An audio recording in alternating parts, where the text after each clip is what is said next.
Okay, there we go. That was a delay. I don't know why. We are, as I was saying, we're excited to launch our county fiscal year 2023 grant cycle. And as our partners in growing a thriving arts ecosystem, we are presenting a very special grants workshop for you today. I'd like to introduce our presenter, Laura Schultz. Laura has spent her career working in the nonprofit field, including over a decade of experience as a grant writer and grant maker for nonprofit organizations, both large and small, including community arts organizations. She is well versed in the grant seeking process, including research, program development, budgeting to true cost, SMART metrics, and grant compliance. And with her experience as a foundation's grant maker, which includes providing significant technical experience to applicants, Laura can speak to what grant makers are looking for on their applications. And she understands the opportunities and challenges that are presented by grants and the unique role that they can play in an organization's financial sustainability. So in the first part of the presentation, Laura will speak to our Arts Commission's streamlined application. And then in the second and final part of her presentation, Laura will discuss grants in general and how to write what I call a make the case grant. I strongly suggest you all stay tuned in for that part. I believe that we can all use a refresher on that, including me when I have to write to the state for funding every year. So I know where you're coming from. And so one last reminder before we get started. Mara, late last week, I believe it was, sent out an email regarding an advocacy training tomorrow, presented by Esri Creates, and we are a sort of a co-sponsor, and I strongly encourage you to attend and learn how to advocate local and state elected officials for support for arts and culture. And we have put that link, Mars put it in the chat, because your elected officials, both local and state and even federal, need to hear from you. So now, Mara, I am going to let you and Laura take it away. And I'm sorry I keep saying Laura because I work with the Laura, and that's why it keeps coming out. But it is Laura Schultz. So, I respond to all versions of Laura. I respond to Lauren. This is my life. This is how this has gone my whole life. I have the same issue too. I have Mara, Lara, whatever. Before we start, Laura, I wanted to do a land acknowledgement. We would like to acknowledge the land our county sits on. We wish to pay our respects to the ancestors, elders, and relatives of the Ramaytush Ohlone community and affirm their sovereign rights as the first peoples. So take it away, Laura. Thanks. And so as a little bit of housekeeping, so just what Robin said earlier is absolutely true. I'm going to spend the first part of this time talking through the grant application itself, and then we'll have some time for Q&A about that application. And then I'll launch into kind of a Grants 101 presentation that I really encourage you to stick around for because there's some resources that you may not know about. And then we'll have Q&A after that session as well. So if you have questions as they come up, drop them in the chat and we'll definitely get to them during that Q&A time. Also, please, keep on track of your mute button and mute yourself as the time goes on. So My name is Laura Schultz. I was a professional grant writer for organizations large and small for over a decade before I transitioned to the other side of a coin as a grant maker. And now I spend my time professionally helping grantees apply for and receive funding. And I'm so happy to bring that to you guys today in support of the wonderful arts organizations here in San Mateo County. I actually spent quite a bit of time in the arts here as a singer with 2 community choruses and actually applied to the same grant program before. So I love the arts, and it's a big part of who I am and what I do. What I'm going to do today is walk through the grant opportunity and provide some helpful tips and some insight of how to complete the application and the information that you're going to need.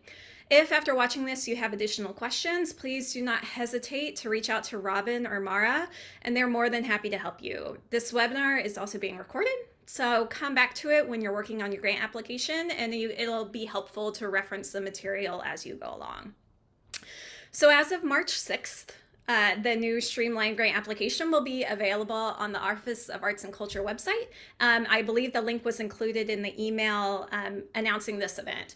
The application is going to be due on the online portal no later than March 24th. Please go and make sure that you're working off a new version of the grant application. There have been a few changes and for the better, and we'll talk a little bit about why. The Office of Arts and Culture, next slide please. The Office of Arts and Culture and the Arts Commission believe in the work that your organizations are doing. We know that you are at the heart of the culture and belonging here in the county, and this grant program is designed to support you and your core work, right? This grant program centers your organizations and relies on you as the experts to inform and educate us about the impact of your programs. You tell us what you need to continue your work. So the centering of community voice and experience is at the core of the Arts Commission grant program. The next slide goes into a little more detail about the principles that guide the grant making and decision-making process here in the county, with the ultimate goal of best supporting the arts organizations and communities here. So embrace engaging, diverse, inclusive, and equitable perspectives. We want to embrace every corner of the county with this program and uplift those voices that have often been left out of the conversation when it comes to accessing funding. We welcome collaborations, and as grant makers, we want to be in conversation with all of you, all of our community organizations, because that's how we learn and grow. We require clarity, responsiveness, and transparency.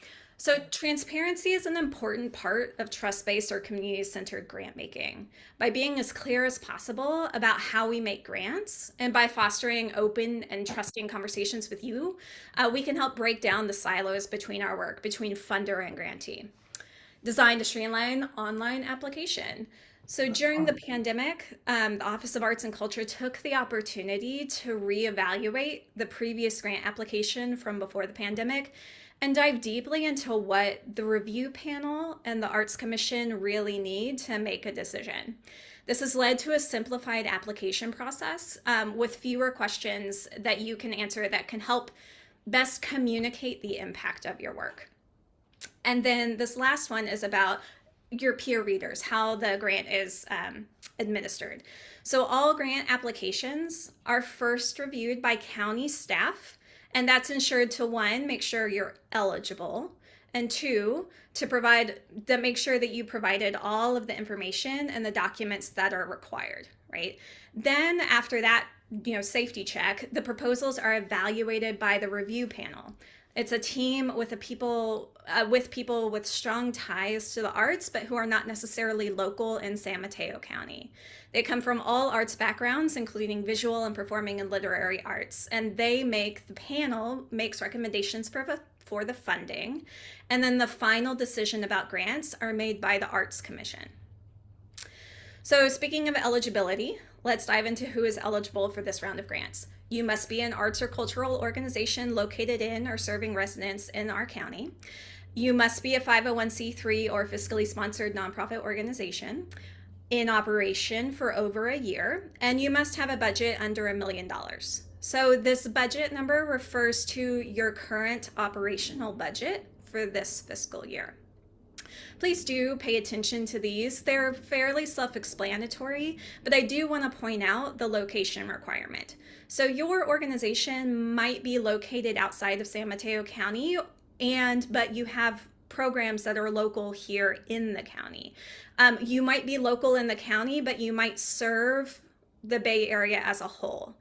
This funding can only be used to support programs that are serving San Mateo County. It must have a San Mateo County benefit to it. So even if you're doing work outside of this county, that's awesome. That's great. But you don't need to talk about it here. We need to talk about San Mateo County and the impact that it's going to have. So if you have any questions about your agency's eligibility, please reach out to staff. They're really best equipped to answer those questions. And trust me, it's better that you make sure that you're eligible now before you start the proposal and write the proposal, rather than getting all the way through your grant application and then submit it. And then you're like, oh, I'm sorry, you're not eligible. And that's just an unfortunate thing. And we can get ahead of that here. So this year, there are two kinds of funding available. There are general support grants, and there are project or program grants. So the choice to offer two choices was made after being in conversations with you, where your organizations wanted the option to choose either general support or funding for a specific program. You can only apply for one kind of funding, right? The kind of funding that you decide that you want will determine which set of questions you answer. And in a bit, we'll walk through both sets of questions, which are very similar for both funding types. So general support or general operating support is exactly what it sounds like. It's a type of funding that supports the overall operations of your organization. It's funding that can be used to pay for salaries, pay for your utilities, keep the lights on, buy music or art supplies, whatever your organization needs to continue to exist and provide services. This is a really great choice for organizations whose core work is supporting the arts here in San Mateo County. Project or program grants support a specific part or service of your organization. It could be a regular program that you offer year after year. It could be something brand new that you're launching this year. Either way, if your organization is located outside of San Mateo County, but you're applying for a specific program in the county, a project grant would be the right choice for you. If you decide to apply for a project or a program grant, you will also need to give a program-specific budget in addition to your operating budget. The budget should include any other confirmed or potential funders for your program. So the funding you decide to request is up to you. You are not more likely to receive one kind of funding over the other. All applications are evaluated together regardless of which kind of funding you're requesting. So make the choice that's right for your organization and what your organization needs right now. In general, as a grant writer, from my perspective, general operating support provides more flexibility for how you choose to spend the funding. You can also choose to use general operating support on your programs. That's fine. But again, it's up to you and what your organization needs. It's really listening to you and figuring out what that is. So the grant period for spending the funding this year is July 1st through June 30th, 2024. So make sure that any program that you're planning falls within these grant dates and that any funding that you receive, you can spend out by the end of the fiscal year. So let's dive a little deeper into the criteria for how your proposal is going to be evaluated. So this list of criteria, which I'm not going to read word for word, will also be included on the website. And I encourage you to really read through these criteria and keep them front of mind when you're drafting your answers to the application questions. You'll want to lift up the ways that your agency meets these criteria throughout the application, because that's going to make it a more productive application. So the questions that are in the application itself address these criteria. So we're setting you up to answer the questions and to fit the criteria for why your organization should be funded. So when you look at this list, make sure to specifically call out your areas of strength. things that you already do well, right? Maybe you read through this list and think, oh, we are really good at like 3 of these. Great, that's awesome. We're still growing in the other areas. That's fine. Focus on the positive and make sure that you're highlighting your agency's strengths. And this brings up a really important point. And if you take one thing away from this presentation, I hope that it's this. Do not presume that the review committee knows anything about your organization or anything about the programs that you provide. You need to explain everything, right? You might have a really long history of providing arts education in elementary schools, but you should not rely on your good reputation or on the committee knowing who you are, having any previous understanding of who you are. As I said before, the review panel is made up from people outside of the area who very likely have no prior knowledge of who you are and what you do. There will be brand new reviewers. There will be reviewers who have experienced in a different area of art than your own. And you have to show them your impact by integrating that information into your responses. So let's move into the application itself. First, in the portal, you're going to be asked if you want to apply for general support or if you want to apply for program or project support. And then you'll confirm your eligibility based on those, the location, budget size, IRS, tax status we talked through earlier. You'll then provide contact information. That's just basic address, phone number, website information.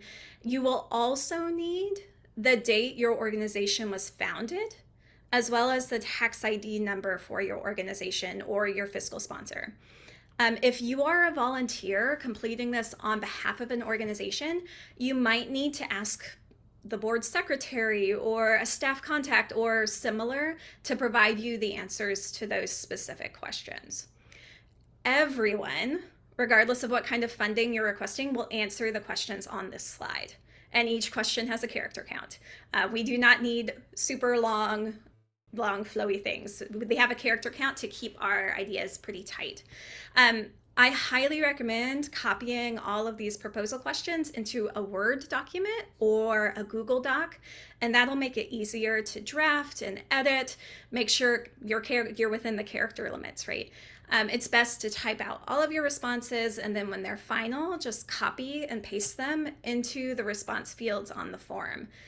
Please do not draft your answers directly into the form because it's really easy to make oversight mistakes in that time. Just make it final somewhere else and copy and paste it into the final form. Describe your organization's history, mission, and vision. So this can be pretty basic boilerplate information. Often this is going to be the information you provide on your website. You can absolutely reuse information from previous grants, and it can be as simple as our mission is XYZ and our vision is 1, 2, 3, right? And then you can launch into your overall history of your organization. If you do not need 1,000 characters to do that, that's great. So what services does your organization provide? This whole question is actually 3 questions. 1, what services do you provide? 2, what is your impact? And 3, how do you integrate DEI into your work? And if you read the question, you'll see those 3 questions within it, right? Make sure to answer all aspects of that question. To make it clear, you can always use 3 headings to delineate your response, right? So programs, and then you talk about it, and impact, DEI, right? You know, don't forget what we talked earlier in that the committee, don't presume that they know anything about who you are, right? What they know is what you tell them here in the grant application. And here is where you get to show your impact, show the impact and the value of your organization. This question would also be a good place for you to include some anecdotes or some stories about how your organization has impacted somebody. If you have a quote from a participant or a story about how wonderful it felt to see the look on the children's faces, right? Write that down. Make the review panel feel good about supporting your work because you're doing amazing work, right? So next question, do you collaborate or partner with other organizations? Collaboration and partnership can look like a lot of different things. It could be really formal, like you might have a written agreement with a school district to provide arts activities for after-school programs. You could have a more informal partnership with another agency if you're putting together a shared event. You might partner with local artists to act as teachers. You might partner with other local organizations to act as volunteers. Some of y'all might actually be part of a larger network of arts organizations doing similar things, or you might provide referrals to other agencies, right? All of these are really great examples of what partnership or collaboration might look like for you. If you are really only an organization that works alone, use this space to explain why that is and what makes you unique. What are you bringing to the table? And then the last question here is list the top 3 sources of funding. This is pretty self-explanatory. You should list the top 3 organizational funding sources. A numbered list is fine. You don't need to go into big detail. This could include other grants, individual donations as a whole, like a government contract, or it could be ticket revenue. You'll want to work with. Yeah. Do you guys do breakfast burritos right now? You'll want to work with your. Okay, I'll have organization's- desayuno burrito. You said a super burrito? You'll want to work with your organization's treasurer or the finance coordinator to determine the information, and it can be either from this year's budget or it can be from last year's actual financial statement.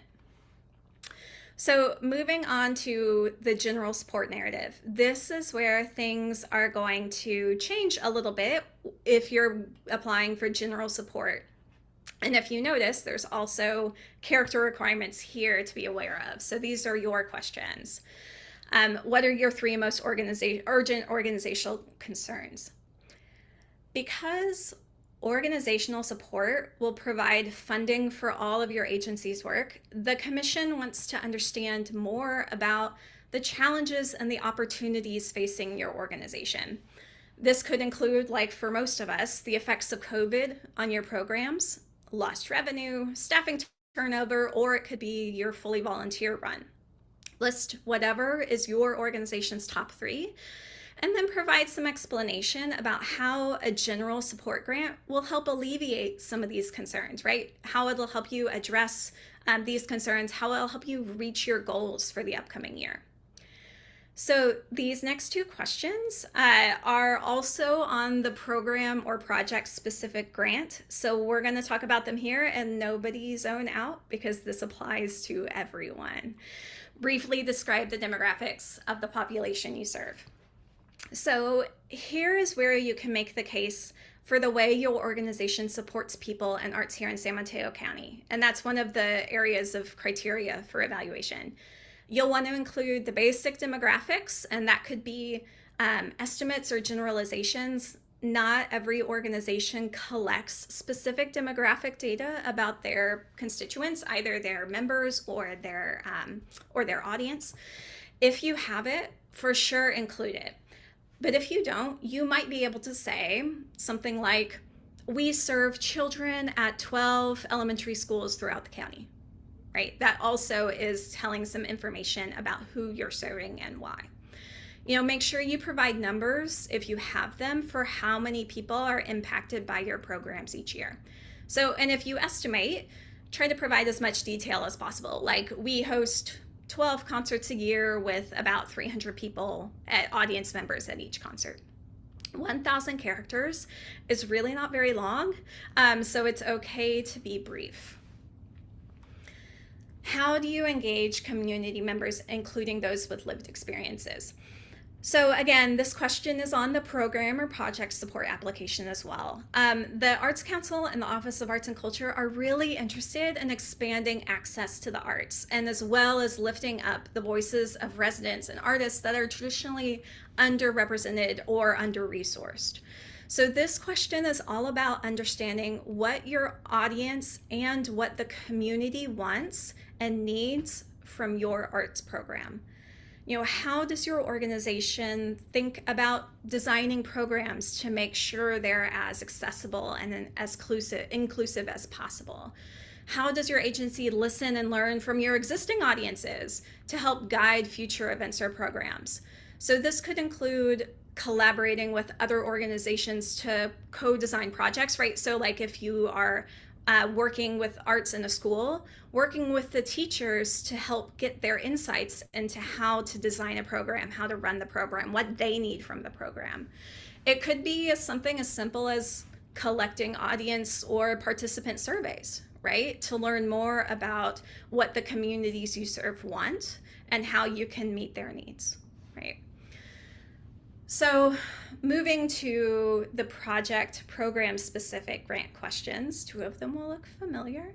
But these 4 questions are for you. Describe in detail your project or program. So if you are applying for project or program funding, you very likely already have a pretty solid game plan for what your organization is going to be doing in the upcoming year, right? You could use this funding to support a series of special events or a single large project or an ongoing program that's a part of your regular work. Whatever that is, explain that vision here, right? As we noted earlier, the Commission is really committed to expanding the arts to under-resourced populations, meaning groups of people who may not otherwise be able to access or participate without support. So how does your organization ensure that your programs are equitable and available to all? What are your plans for that this year? Both of these next 2 questions we already talked about in the general operating narrative, so I'll skip over them because my answers will be the same. And then the last one is, what are the expected outcomes of the project? Because your grant application is for a specific project, the evaluation panel will want to understand what the outcomes of that project will be. What's the impact of the project? How will this project make a difference? So these outcomes could be quantitative. That means they're based on numbers like the number of people impacted, number of new attendees or new partners. They could be qualitative, meaning they're based more on people's experiences, right? They could be describing some change that happens as a result of your project. So a quantitative outcome is 250 audience members will attend the performance. A qualitative outcome or objective could be our chorus will develop new connections with high school music departments, right? Whatever that looks like for your organization. Metrics are referring to the way that you're going to measure success. What does success for this program look like for you? When you look back at the end of the year, how do you know that it was successful? Does it look like the number of art supplies distributed, right? Does it look like audience satisfaction, returning participants? Whatever you decide is right for your program and whatever you write down, make sure that you have some way to track or define that success, right? All grantees will have to submit a final report, so you'll return to these outcomes. So make sure that in your planning, you're starting to think about building into your program whatever you might need to help measure and determine success, what success looks like at the end of the grant period. So those are all the questions, like the actual application questions that you're going to need to answer. So it's a few questions for everybody, and then 3 questions for general operating support, or 4 questions per program. That's it. That's pretty good. Moving on to the attachments that you're going to need to provide. So the W-9 is important because it's how the county is able to process your payment, right? It's a standard tax form. It should be familiar to you or your finance coordinator or your treasurer. Your financial statements, these should be your official year-end statements, whatever that looked like for your organization from your last fiscal year. Your current organizational budget. This is your active budget for this fiscal year. It does not have to be like updated year to date through February. No, it's just your board approved operating budget that typically gets approved towards the beginning of a fiscal year. The DEI statement, again, if you have one. If you have one, include it. If you don't worry about it. Not all organizations will. And then for our project or program budget, for the applicants that choose to do a project or program budget, please include the actual program budget that you're proposing. It can be an estimated working budget. It doesn't have to be truly exact yet. If you are considering applying for program funds, but you don't have a draft working budget, you might want to consider applying for general support funds instead, right? Because this is due at the end of March, and you may need to, if you're trying to apply for program funds, that would be a pretty tight turnaround for a budget development. There's no set format for your program budget. Whatever your organization works with usually is fine, but it should be complete. So think expansively about what might be included in your project expenses, like ongoing maintenance costs and salaries and the overhead or administrative fees, right? Equipment, travel, insurance, all of those things are valid things to put in a program budget. If you are a volunteer on behalf of an organization, you should touch base with your agency's board of directors or their staff, if there is one, who can help you collect these documents. Because if you don't have them, that's fine, but somebody at your organization should.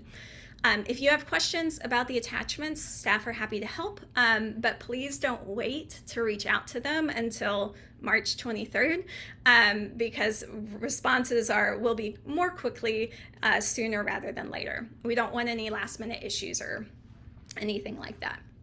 I'll also point out that staff can provide these answers about specific eligibility requirements or specific attachments and those sorts of things, but they cannot provide feedback about your written narrative or about your program or project, right? So just these, the nitty-gritty oversight. So the review process. If you notice, there are no questions in either the general support or the project application about how much money you are requesting from this grant. That is by design. Award amounts are not based on your project budget. They're not based on your organizational budget or how much you might want in support of your work.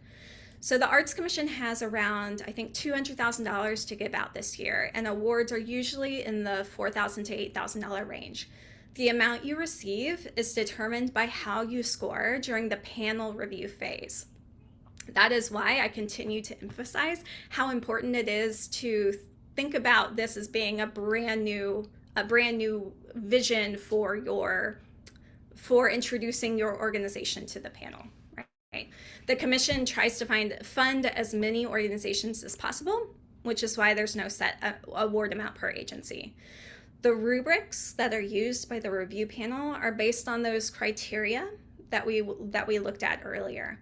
So as much as you can, integrate those key principles throughout your writing. You know, what they want to see, make it clear what those criteria are and how your organization meets those criteria. They will come in with a clean slate, so make sure that you put your best foot forward. So important dates. This slide shows you the timeline for some next steps. The application will open on the website on March 6th. It closes on March 24th. Please do not wait until the last minute. I like to set my own internal due dates of a few days before and just get it done early. You know, we won't be able to help if the website crashes or if we lose power, we have a big storm, we lose power that afternoon. So the sooner we can get that all done, the better.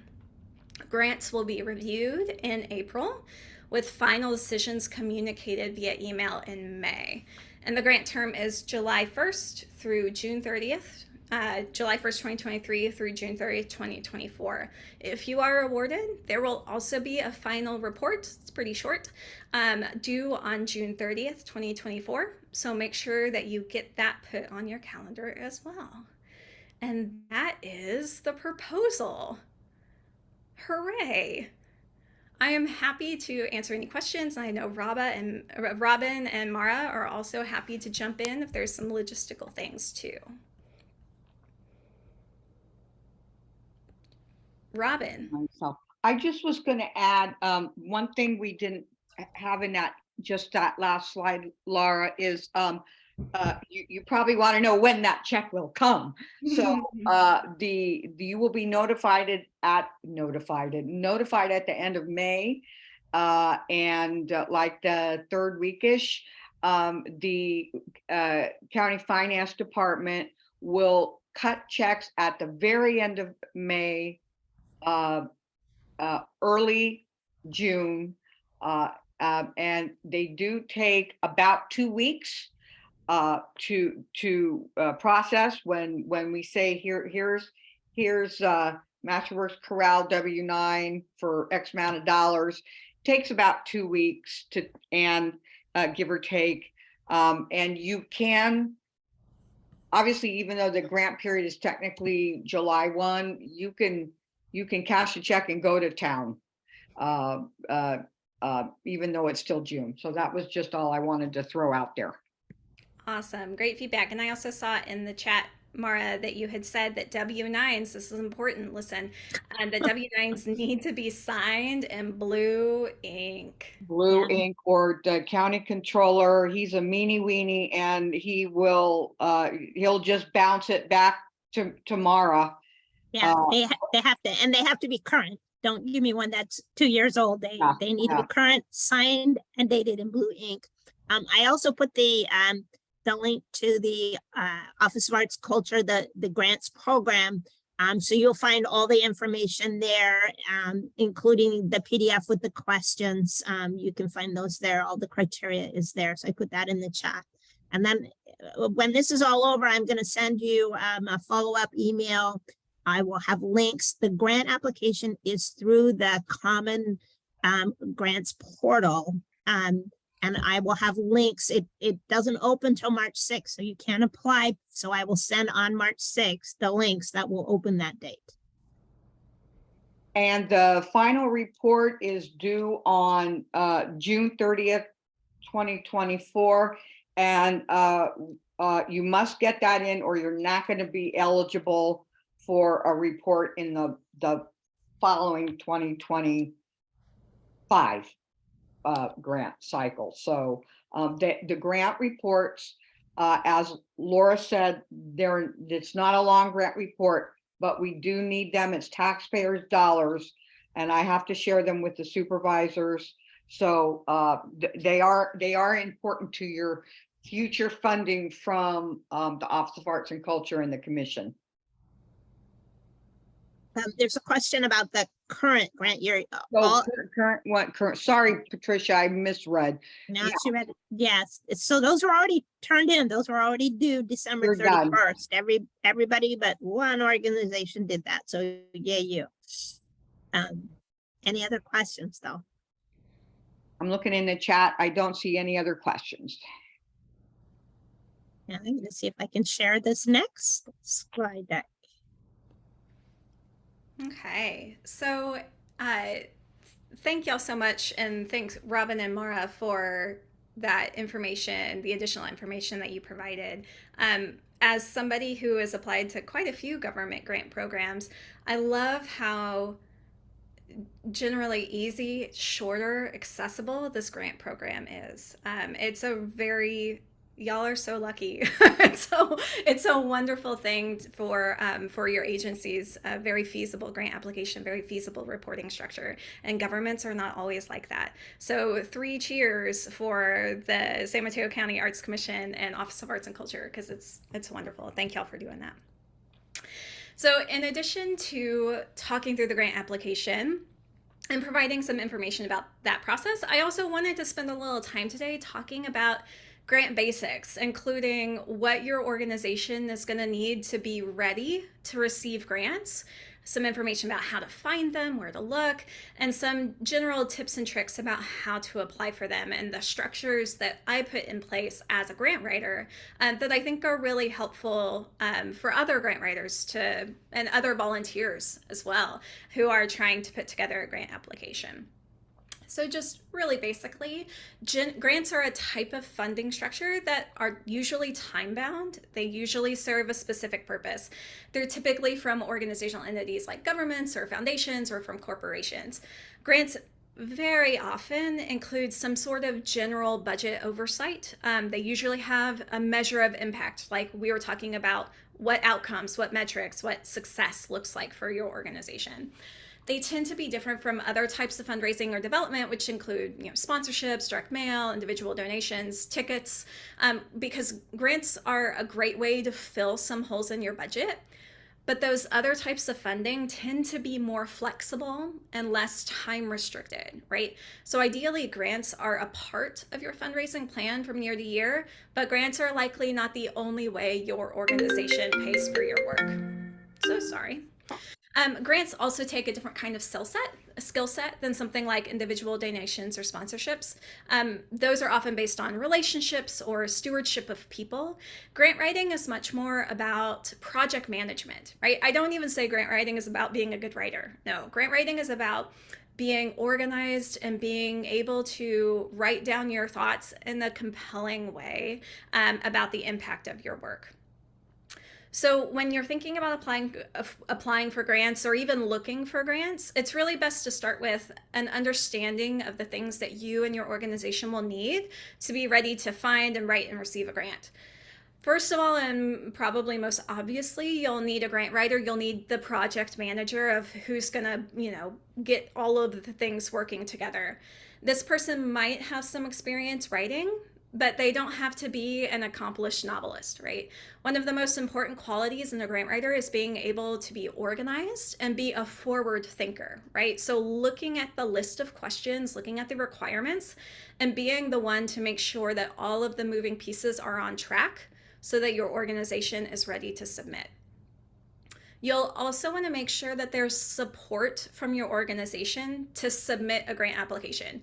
That seems super obvious, but you really need to make sure that the organization has a clear understanding when looking at a grant of what's going to be required. What are you signing your organization up to do?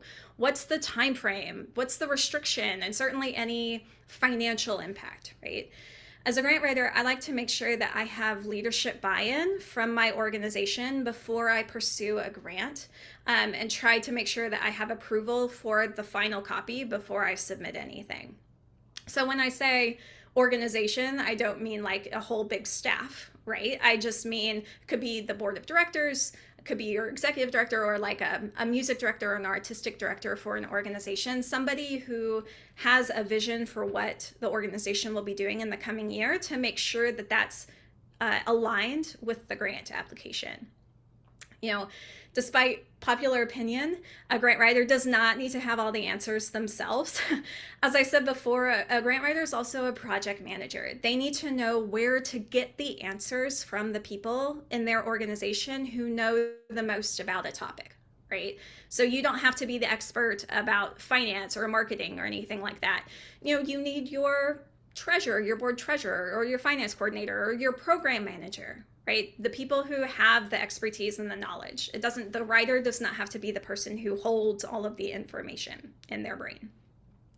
Sometimes the people who are subject matter experts might actually be outside of your organization if you're collaborating with a different group, right? It's the grant writer's job to make sure that the grant writer knows, one, what they need to know, meaning what the questions are and who they need to, and two, who they need to ask to get those answers, and make sure that you give plenty of time for people to get back to you. It's the same theory as I said. Don't wait until the last minute to submit a grant. Don't wait until the last minute to ask the question as a grant writer. So organizational documents. These are all of those required attachments that we talked through earlier. Most funders ask for things like your 501c3 designation letter, right? Founding documents, operating budgets, similar things like that. These basic documents ensure the funder that you are who you say you are, and that you're eligible to receive funding from a tax perspective, and that your organization can probably handle a grant if you're awarded one. If you're a volunteer, if you're new on staff, and you don't know where these documents are, that's fine. Just push the pause button on the grant for a minute and make sure you know how you can find them or who in your organization might have the copies that you need.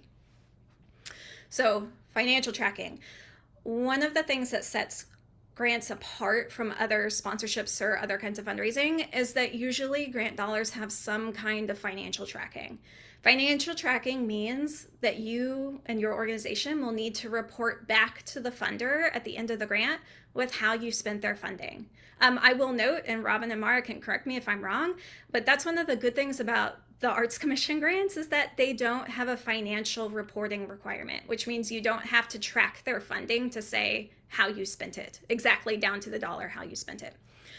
So to be able to provide a financial report, someone at your organization will need to know how you've spent the funding and make sure that it's in accordance with what you said that you were going to do and any funder requirements, right? So again, this will probably not be your grant writer. It will probably be a controller or a treasurer or CFO or something like that, somebody who's in charge of your organization's books. And then this last one, identified need. This means that you know the details about what you're writing the grant to do, right? How the program fits into your organization's mission and vision, why the project matters. You'll want as many details as possible about things like the budget, potential event or project dates, partnerships, collaborations, and how you think that you can measure your impact. I say this because the best kind of grants support programs that you already want to be doing, right? Or you're already planning on doing anyway. It's really tempting to see a grant opportunity just be offered and try to come up with a way to fit in with their requirements or to do that program just to chase the money, right? But if the grant program isn't already one of your funding priorities, be wary of stretching who you are, who your organization is, and what you do just to chase that funding. Now, if you're already considering launching a new program, a grant is a great way to fund it, right? Many funders like to pilot new ideas, support new programs with potential new impact. Similarly, before your organization launches a new program, it's a really good idea to do a little research about potential funding partnerships so you have a better idea of how a program will be funded before jumping into the program. So here's some resources, right? The best part about looking for grants is that it can be a team effort, right? It does not have to be done by the grant writer, although it often is. Do you have people at your organization or volunteers who are really active with you who are like doing research, who are good at Googling things, who are comfortable walking into a bank or somewhere else and asking about funding, right? There are a lot of ways to use those skills, and it's a great opportunity to branch out from just having the single grant writer to do it. So you can look for grants through corporations and civic groups. So these can be large companies through a large national grants program, but very often large organizations also have some smaller local giving, right? I'm thinking here about things like banks or credit unions, realtors, car dealerships. They often have some discretionary funding for their own local giving. Very often, when you look at a national grant campaign versus a local giving campaign, you're going to find the local campaign to be less financially intense, a little less competitive, much more realistic for smaller organizations. They might actually give sponsorships instead. So they might sponsor a series of events or what have you, which would be even better because it tends to be even a little easier in that way. Here in the Bay Area, we have a lot of tech companies. And as much as I would like to say otherwise, they do not always focus their giving as strongly on the arts as they do other social service agencies. I'm sure that is a very familiar plight for our arts organizations, right? Large tech companies often have their own corporate philanthropy program. So this is not just individuals getting matched donations, which is great, but a corporate philanthropy program. And that may or may not be the right fit depending on your organization and its services. You can definitely research them for sure if you have a local office of whatever large tech company you choose. But just make sure that you're keeping in mind your organization, your mission, your programs when you think about whether or not it's timely to apply for a grants program. So civic groups include things like Rotary, Knights of Columbus, churches, Junior League, things like that. Grants from these groups are often built on connections. So it's really good to understand what kinds of connections you might already have in your organization and among people who are in your circle, right? So you might consider sending out a survey to your members or your volunteers to know what they do professionally, who they're connected to professionally, and to know who they're connected to in the rest of their lives, right? If they're a member of an organization like this. So that's a really good place to start for those groups. Now, I know y'all know all about government funding because you're here, right? You are here today to learn about this grant opportunity. Local governments are a really great resource for arts funding. You know, the state of California also has a state arts council, not so much for grants, although I think they have given out some, but they also have staff who may have more information about other funders that are working in the arts space, or they may have connections to other arts organizations around you that might be helpful. So you can get some insight into who else is funding this kind of work. Some cities also have an arts and culture department or a liaison or an office, and very often they have funding to support arts and culture events, you know, parades and fairs and that sort of thing. So definitely look in the city where you are located, but also look to other nearby cities where you're planning your events, right? So if there's a specific event in a specific city that you know, this is where future planning and talking to the experts in your organization is really helpful, because if you know that they're going to be planning an event or a project later on in the city next door, you can keep an eye out for grant opportunities from there as well. Sometimes members of a city council might have some discretionary funding, and that's if you're in their district, it's a good conversation to have with the staff to see if they have any interest at all in the arts or your arts organization. I will also point out that there are grants from like federal funders, the National Endowment for the Arts. The NEA has come a long way to build up a more inclusive way of making grants, meaning that funding is going to smaller and newer organizations. They do have a few active applications open right now, including one specifically targeting new grantees and BIPOC-focused organizations. So you can definitely look into those. I don't necessarily recommend going that route if your organization is brand new to grants administration. They are more accessible than they used to be, but government funding is not always the easiest to apply for or to track and manage. So just, you know, keep that in mind for future opportunities as well. But it's definitely worth looking into and seeing if it's right for your organization. So foundation grant making, that's a really wide category, right? Foundations can be really different. There are a lot of small family foundations that give to the arts, give very locally, but there's no application process, or they might require an internal like connection. They might already be connected to that. There are really large grant making organizations like Silicon Valley Community Foundation, the Knight Foundation, things like that, that run really specific grants programs for arts organizations. So I'll share two resources for researching foundation grant opportunities. One is the Chorus Connection Database, which, despite its name, is not just for choruses.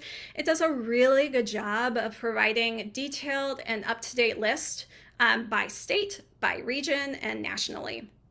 It's fairly regularly updated. The last time I checked, it was updated in 2021, which for grant seeking, that's pretty good. It provides a description. It has links to the website for you to go and do further research, which is great. And it's totally free. And that's the best part. So in these slides, this link is active. So when you get a copy of them, you can just come here and click and it should take it right to you. Or you can Google Chorus Connection grant database list. You could do it right now while you're listening to me, and it should come up for you. You'll have to put in your name and your email address, but it's totally legitimate. It will be just fine. The other searchable database I recommend for research is the Foundation Directory Online, which is a really, really large thing, a really, really large database, right? It's run by a company called Candid. It collects data about funders and grantees from tax paperwork like 990s. So you're able to search by the type of funding, by the location, by the giving area. It's helpful for research because you can search for a particular funder and see how they've given over time, or you can search for a grantee and see where they get their funding. And that's helpful. The one thing about the Foundation Directory Online is that it's paid. It's a paid resource. So you need a subscription to be able to enter it. However, the San Mateo County Public Library offers access through some of their branches. So make friends with your local librarian and they can help point you in the right direction. And then this last box is reconnaissance. This is all about researching other arts organizations in your area, those that are similar to you and those who are in a totally different style of art. Where do they get their funding? Often this information is on people's websites or maybe event programs or posters. Oftentimes organizations will put out an annual report that lists their contributing funders, and that's a really great place to look to. Those tend to be on people's websites. This is not because you're going to take the funding away from them. That is not how this works, right? We are not going to feed into the nonprofit starvation cycle. This is not what we're here to do today, right? But it might help you open some doors to understand and expand the idea of where you can look for funding. Similarly, if you know somebody at a similar arts organization or a peer arts organization, you can ask them, and that's okay too. And then there's the ultimate research tool, which is Google or Bing, or choose your search engine of choice. When in doubt, do a search for arts grants for whatever your program is, right? And see what comes up. Honestly, don't discount this. I have found grant opportunities that are new to me by just Googling things and kind of clicking through and spending a couple of hours going through results. So while you're doing all of this research about where to find grants, it's really important to write some things down for your future planning. When you're researching grant opportunities, you should consider things like the eligibility criteria of the grant, how competitive the opportunity will be, the alignment with your organization or the program that needs funding. So eligibility might include the location, the project, budget size, the type of nonprofit.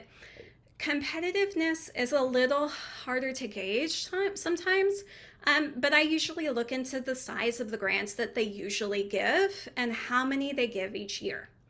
If they're really large grants, know if your organization can feasibly handle a grant of that size. If it's double your annual budget, probably not a good fit, right?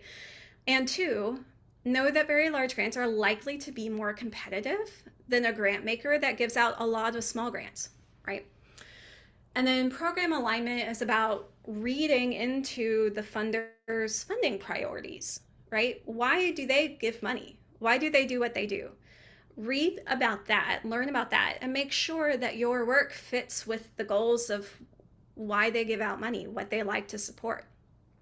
For example, Silicon Valley Community Foundation just wrapped up their arts grants program. I'm sure that some of you organizations apply for them, which is great. That program is very heavily focused on BIPOC-led organizations with a really strong emphasis on racial justice and social change. That's great. If your organization does not center that as a part of your work or as a part of your programming, your program alignment is not as strong for that particular grant. It doesn't mean that you shouldn't apply, but it does mean that when you're thinking about grant opportunities and the time that it takes to apply for them, you need to consider your program alignment and how your program alignment affects your competitiveness and the chances of receiving a grant.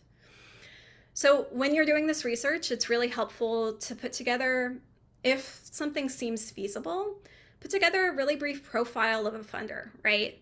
What kind of grants do they give? How large they are? What are their funding priorities? You can also include a link to the website. You can include deadlines if they have any, when grants are typically released.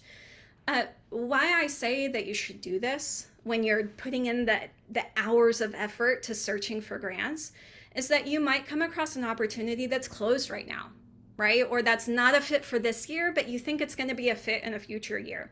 By writing down some of this information, it's going to be easier for you or someone else in the future to keep an eye out for when the application comes back around again, right? So you don't have to reinvent the wheel every time you go and search for some grant funding.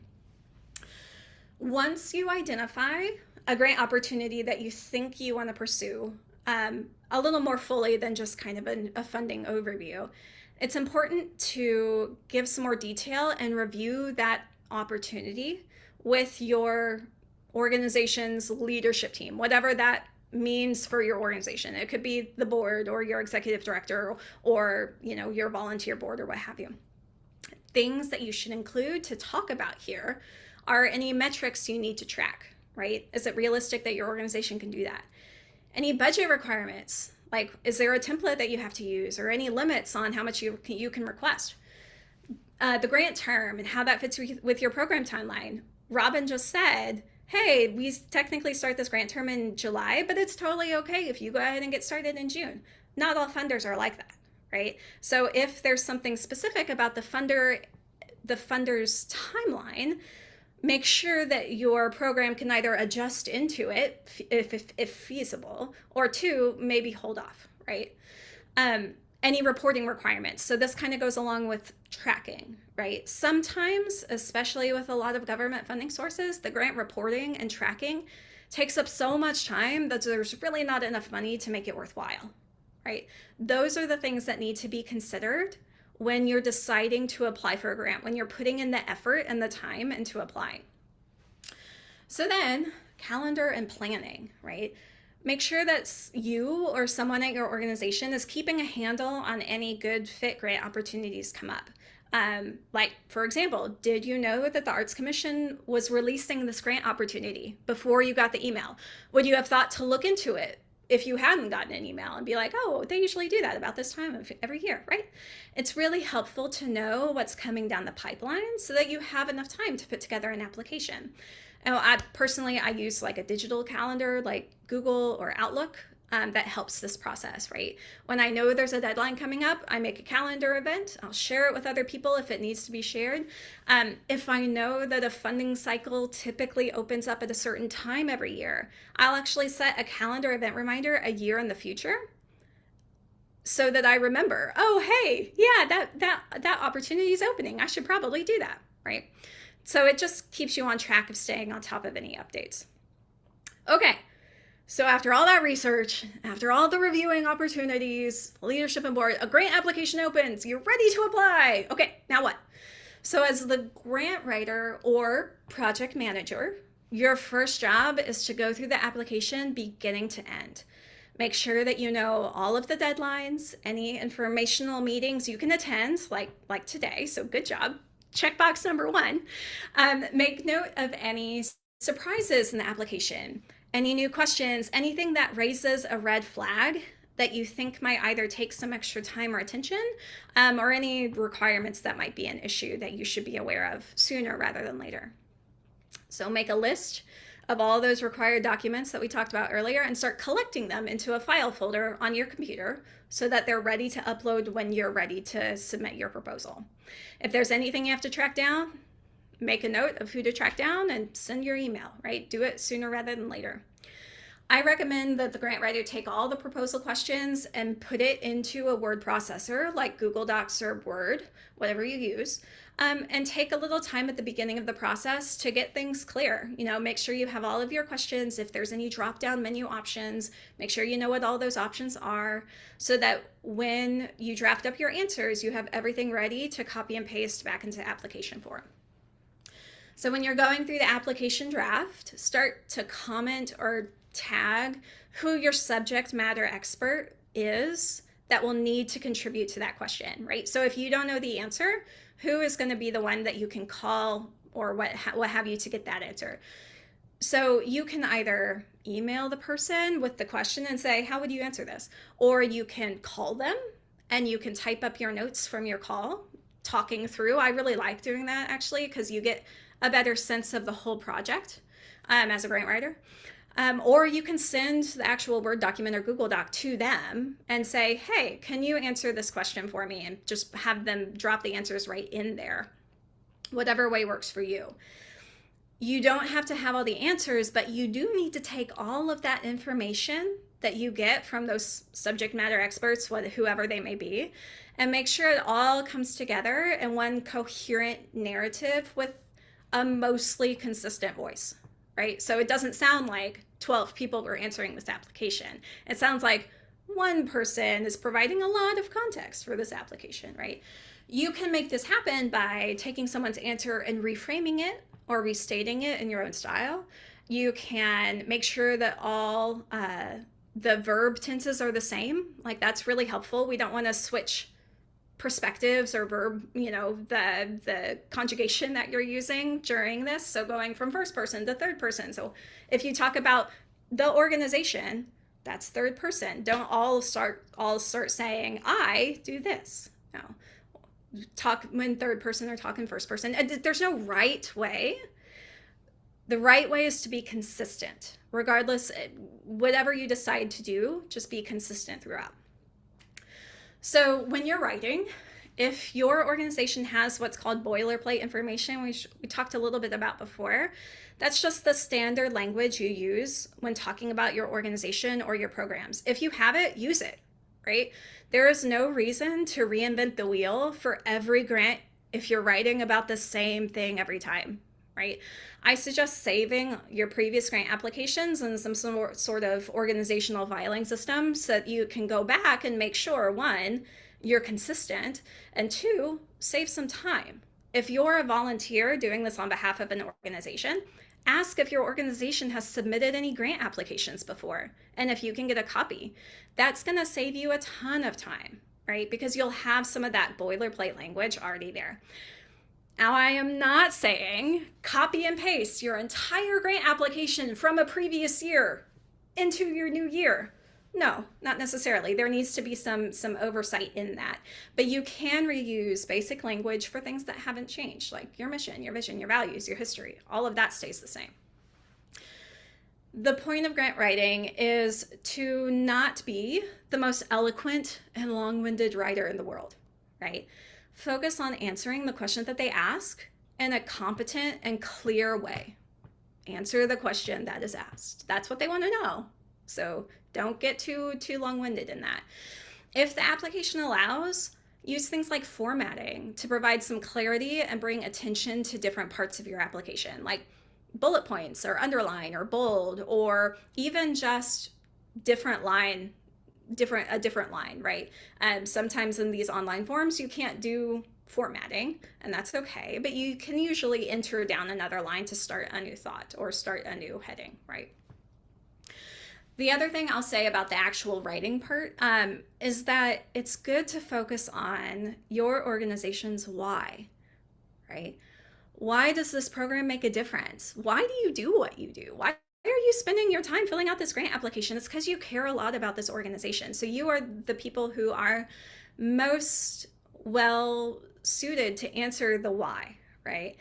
Who benefits from the project? Why does it make a difference? How do you change things, right? The arts are extremely impactful, and we all feel that, right? We wouldn't be here if we weren't.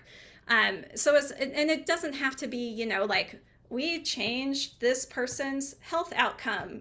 We're not set up necessarily to talk about that or to track that, but we can talk about the impact that our organization has on the people who participate, right? Could be a story, could be a quote, why your program is unique. It just helps to bring some of that that personal touch into your work. Okay, so you've collected all of your information, you've written your gorgeous grants, totally compelling, and it's time to submit, right? Almost. Make sure that you send that final version to your leadership or whomever at your organization to let them review it and sign off on it, even if they don't have to actually sign anything, right? It's a good chance to check for any continuity errors, like if your numbers don't match in your budget or, some metrics are off or something like that. It's also a good time to take any last checks for what you're signing your organization up to do, right? Take the time to do one last pass and then submit. Preferably always a day or two early, because you'll just feel better and you'll be like, I feel accomplished today because I submitted a grant application. Yay! It's the best. I don't have to worry about it anymore. So success! You're awarded a grant. That's awesome. Don't forget to celebrate. That's a big deal. If there's a contract, make sure that you have it reviewed and signed by the appropriate person. Make sure you know of any reporting requirements. Make sure you get them on your calendar, just like what Robin was saying earlier, and share it with whomever might need to be a part of that process. Right? If you can, get a copy of the report template in advance so you know what you'll need to provide and what you're going to need to be thinking about. If there are metrics that need to be tracked over the course of the grant, make sure that those requirements are shared with the team who are doing this program, right? So if you're saying you're going to provide audience numbers for your series of concerts, make sure that you either count ticket sales or you estimate the audience for each event and you write that down, right? Because it's really difficult to go back in time and try to track something that you should have been tracking all along, and it would have been a much simpler process. Similarly, if you're going to say you're going to do a survey, please do the survey, right? Make sure that you do what you say you're going to do. Make sure that your finance team knows of any financial tracking or the restrictions that they need for that grant so that they can plan for it. They'll want to keep any documentation that they need.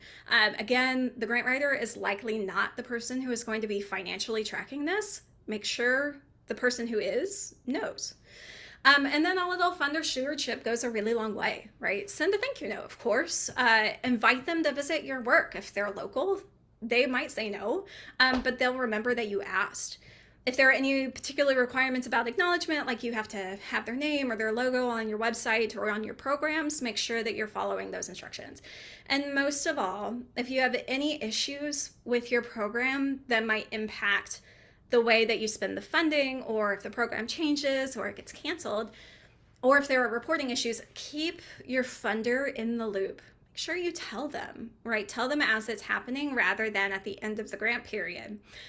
Make sure to be really honest about it, and hopefully with honesty, it's met with honesty, right? And it's met with respect. It's a good thing to do, and you don't want to ever want to surprise your funder at the end of the grant term and be like, oh yeah, we didn't do that. Nope, let's keep them in the loop about everything. So that is a really quick overview for grants. What questions, what comments, what thoughts do y'all have that I can support you with?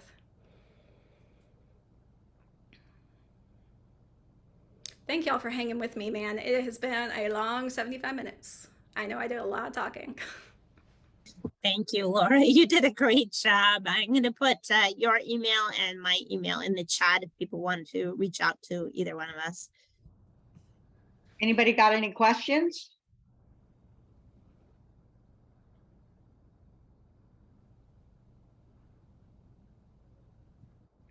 Yes, and I love grants. I live and breathe grants, and it's been so fun to be able to provide some support and help to y'all. Like, I care so much about the arts. It's a huge part of who I am. So it's lovely to see this group of people who also all care about their arts organizations. Hooray, making an impact. And y'all feel free to email me, that's totally fine, about anything grants related, or Robin or Mara about the actual grant application that you're going to be submitting. Best of luck. And I would hope that as your organizations grow and develop, that to Laura's point earlier,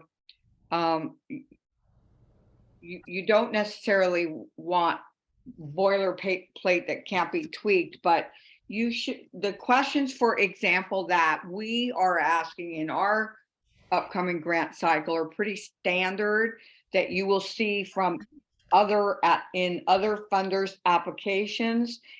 And so there again, right from the perspective that reader, that panelist, and they're looking at anywhere from 30 to 100 applications, they don't know you. And so make your case, get that language. You can tweak it as needed for an individual application. But if you have that solid language to start with, your vision, your mission, what it is you do, the stories, like Laura said, the stories, that is going to put you way ahead of the game.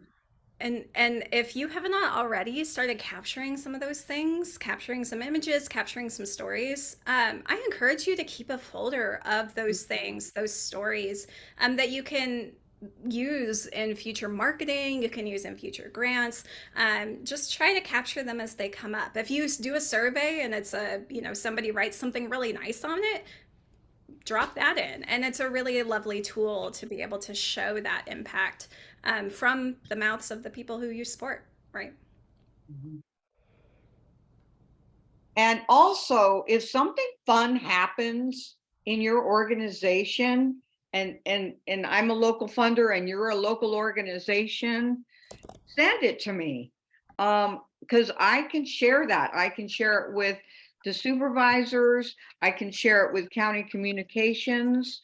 So when you have a great story that comes up, do share it with me. Email me, call me. Y'all have my phone number, unfortunately, at this point in my career. But we want to hear, Mara and I want to hear the great stories, so we can share them at the county, because that helps me make the case for more money from the supervisors.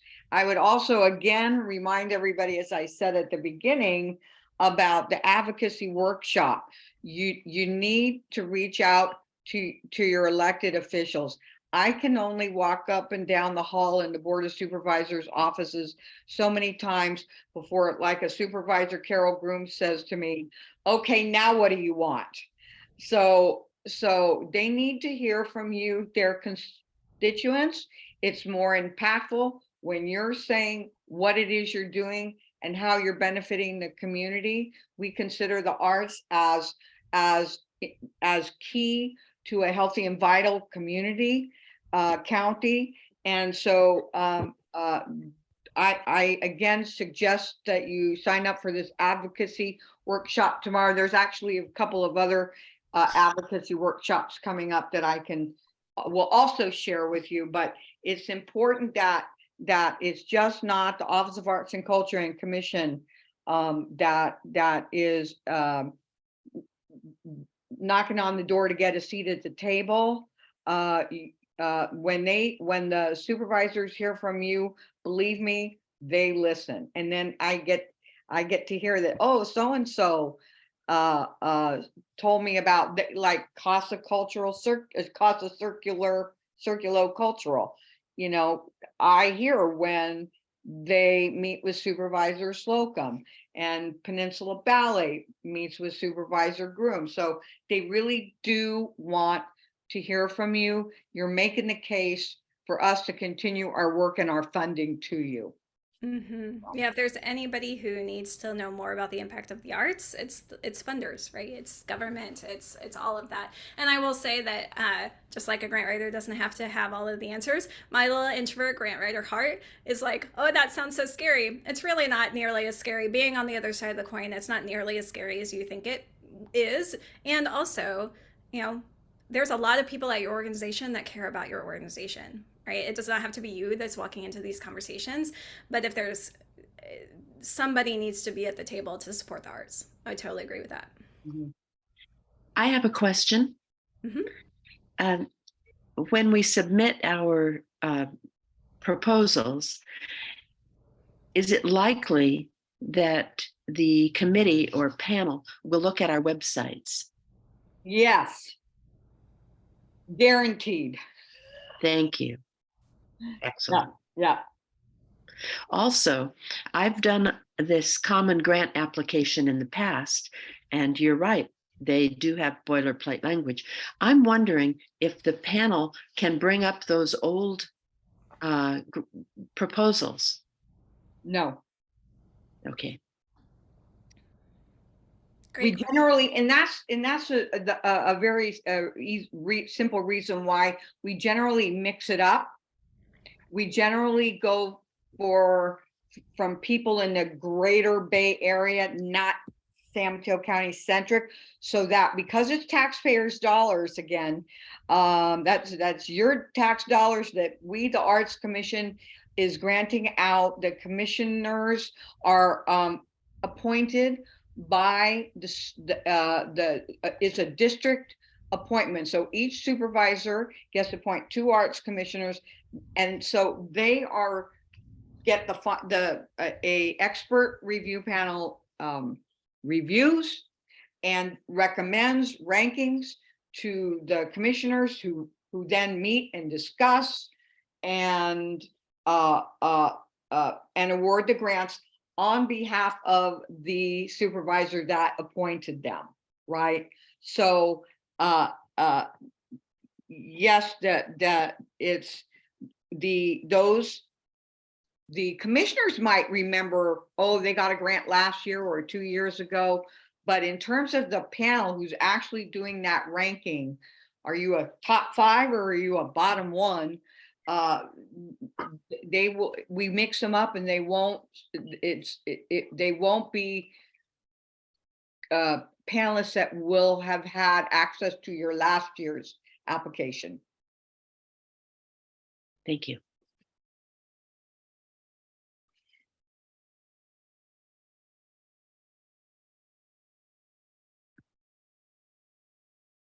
Thank you, Laura, Mara, and Robin. Thank you so much for organizing this. It's been very helpful. Thank you. Well, we hope so. We're excited. It's grants time. So Thanks, Jane. And we will follow up with an email with, again, with the link to our YouTube channel and also the slide decks. And we will have the grant application will open March 6th. So mark it on your calendar that Laura told you to make. And a big shout out. Thank you, Laura, for a great presentation. Thank you. All right, the sun's shining. Everybody should go out and get in their vitamin enjoy D this for the day. weather. Thank All you. right. Thank you, everyone. Thank you. Thanks, everyone. Thank you. Very welcome.